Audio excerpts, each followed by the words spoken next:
Actes chapitre 20. Lorsque le tumulte eut cessé, Paul fit venir les disciples, puis il prit congé d'eux et partit pour la Macédoine. Il parcourut cette région en adressant de nombreuses paroles d'encouragement aux croyants et se rendit en Grèce, où il séjourna 3 mois. Il était sur le point d'embarquer pour la Syrie, mais comme les Juifs formaient un complot contre lui, il décida de repartir par la Macédoine. Il avait pour l'accompagner Sopater de Bérée, Aristarque et Ségundus de Thessalonique, Gaius de Derbe, Timothée, ainsi que Tychique et Trophime, originaires d'Asie. Ceux-ci prirent les devants et nous attendirent à Troas. De notre côté, après la fête des pains sans levain, nous avons embarqué à Philippe, et au bout de 5 jours, nous les avons rejoints à Troas, où nous avons passé 7 jours. Le dimanche, nous étions réunis pour rompre le pain.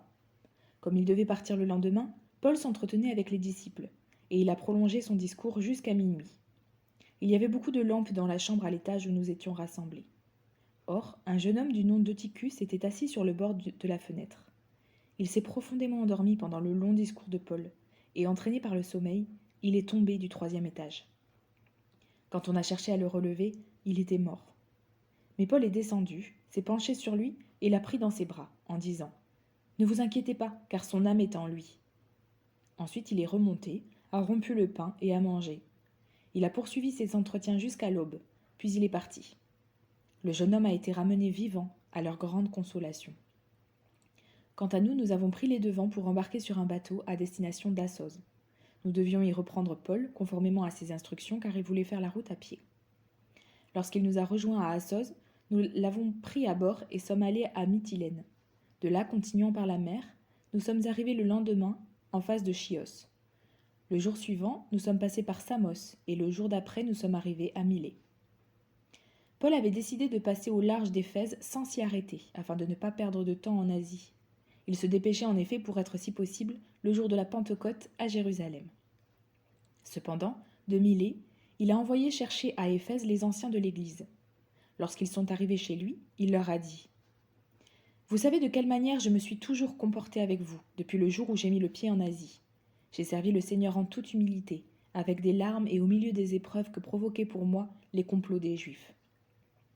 Vous savez que, sans rien cacher, je vous ai annoncé et enseigné tout ce qui vous était utile, en public et dans les maisons, en appelant les Juifs et les non-Juifs à changer d'attitude, en se tournant vers Dieu et à croire en notre Seigneur Jésus-Christ.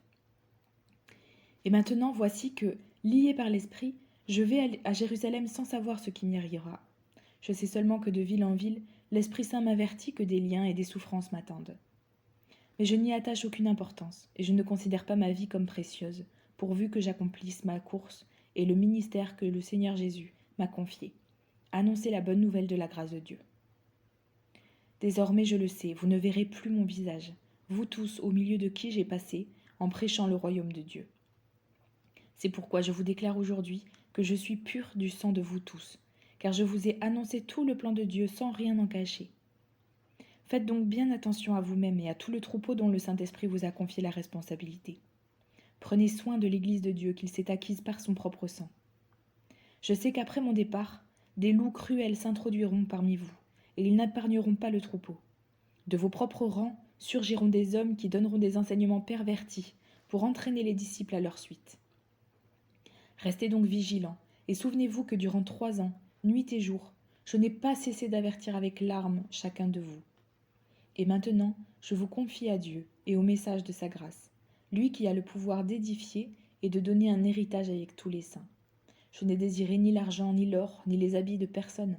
Vous le savez vous-même, les mains que voici ont pourvu à mes besoins et à ceux de mes compagnons.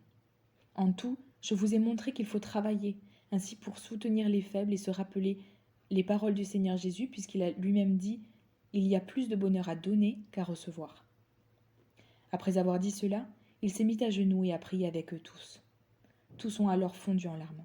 Il se jetait au cou de Paul et l'embrassait, attristé surtout parce qu'il avait dit qu'il ne verrait plus son visage. Puis, ils l'ont accompagné jusqu'au bateau.